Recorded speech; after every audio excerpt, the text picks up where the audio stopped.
کس پہ ذمہ داری ڈالی جائے؟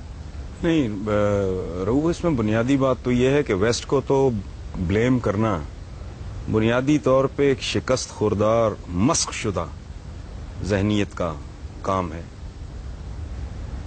میں کمزور ہوں، آپ طاقتور ہیں، تو مجھے اپنی کمزوری پہ کانسنٹریٹ کرنا چاہیے سو دیٹ یو کی ناٹ ابیوز مائی ویکنس. ایک بات. دوسری بات یہ ہے کہ ویسٹ، خاص طور پہ امریکہ کی آپ بات کر رہے ہیں، یہ تو ویسے جمعہ 8 دن کی بات. آپ کی تو ساری تاریخ ہی اس طرح، آپ کی ساری تاریخ ایک دوسرے کی گردنیں کاٹنے پر مشتمل ہے. یہاں میں ایک بات کی وضاحت میں اکثر کرتا ہوں کہ بھائی جب تاریخ کو دیکھو تو بغیر تعصب کے دیکھو. آپ لوگ اگر تاریخ کو مسخ کریں گے، تاریخ کا کچھ نہیں بگڑے گا، وہ آپ کو مسخ کر دے گی. بغیر تعصب سے دیکھنے کا نتیجہ یہ ہے کہ آپ درست نتائج پہ پہنچیں گے اور پھر شاید آپ اس کو ریکٹیفائی کرنے کا بھی سوچ سکیں. اگر آپ اپنی کجی، اپنی کمزوری، اپنی غلطی، اپنے جرائم، اپنے گناہ، اپنی حرکتیں، اپنی پرفارمنس ہی نہیں ماننے کو تیار، اس کے علاج کی تو نوبت ہی نہیں آئے گی. آپ کی ٹوٹل ہسٹری، یہ ویسٹ کو گالی دینا، ویسٹ کو برا کہنا، وہ چھوڑیں، وہ تو ہمارے رائیولز ہیں. میرے اور آپ کے درمیان ایک مقابلہ چل رہا ہے جو صدیوں پر مشتمل ہے. تو you are most welcome to do anything you want. ہم کہتے ہیں وہ جی سازشیں کرتے ہیں، وہ آپ سے بہتر دماغ رکھتے ہیں تو سازشیں کرتے ہیں، آپ کر لیں. اور پھر جھوٹ ہے یہ بر صغیر کی تاریخ اٹھا کے دیکھ لیں. لارڈ کلائیو کے ساتھ 200-250 گورا تھا، باقی سارے ہم ہی لوگ تھے، ہمارے ہی بزرگ تھے. بکسر کی لڑائی میں شاہ عالم ثانی کا انہوں نے جو حشر کیا ہے، لڑنے والا کون تھا اس کے خلاف؟ بابر کو کس نے نکالا تھا فرغانہ سے؟ اس کے چچاؤں نے. یہاں کے اس نے کس کی گردن اتاری سب سے پہلے؟ ابراہیم لودھی کی. امیر تیمور نے کس کو مارا؟ یلدرم کو. پھر بنو امیہ، بنو عباس، یہ آپ کے ہاتھ سے اسپین گیا. اور پھر یہ اپروچ بھی غلط ہے، اسپین چلا گیا. اسپین آپ ابا آپ کی بری میں لے کے آئے تھے، آپ طاقتور تھے اس وقت، آپ ایکسپینڈ کر رہے تھے. آج وہ طاقتور ہیں، وہ ایکسپینڈ کر رہے ہیں. جب آپ اپنا ورلڈ آرڈر، جب آپ میں سکت تھی، دم تھا، جان تھی، تو آپ اپنا ورلڈ آرڈر امپوز کر رہے تھے. آج وہ کر رہے ہیں. رونا کس بات کا؟ اس کو گالی مت دیں، اپنے گریبان میں جھانکیں. ہمارے پنجابی میں کہتے ہیں اپنی منجی تھلے ڈانگ پھیرو، تو انہوں سمجھ آئے. آپ کی ٹوٹل تاریخ، یلدرم پورے یورپ کو اس نے آگے لگایا ہوا تھا. امیر تیمور صاحب یہاں سے روانہ ہوتے ہیں، جا کے اس کا ستیہ ناش کر دیتے ہیں. مغلوں کا دور دیکھ لیں، کہتے ہیں جی انگریز نے ڈیوائڈ اینڈ رول کیا.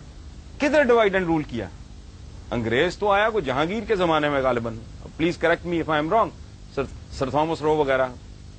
اس سے پہلے جو آپس میں ایک دوسرے کی گردنیں کاٹ رہے تھے، تقریباً اس وقت آیا جس وقت بابر آیا، اور انگریز جہانگیر کے دور میں تقریباً اس وقت. ٹھیک ہے، اچھا. اس سے پہلے جو مغل شہزادے ایک دوسرے کی گردنیں کاٹ رہے تھے، باپ کو اندر کر رہے تھے، سگے بھائی مار رہے تھے، شیر شاہ ان کے ساتھ لڑ گیا. یہ ٹوٹل پاور پلے ہے، صدیوں سے چل رہا ہے. محمد بن قاسم کو کھال میں سی کے بش نے بھیجا تھا. عبیدہ بن الجراح کے ساتھ کیا ہوا تھا؟ آپ کے جتنے جنرلز ہیں جس کو آپ اتنا گلوریفائی کرتے ہیں، کبھی اپنے بچوں کو پڑھائیں ان کے انجام کیا ہوئے تھے؟ ان لوگوں کے ساتھ کیا کیا آپ نے؟ کرنے والے کون تھے؟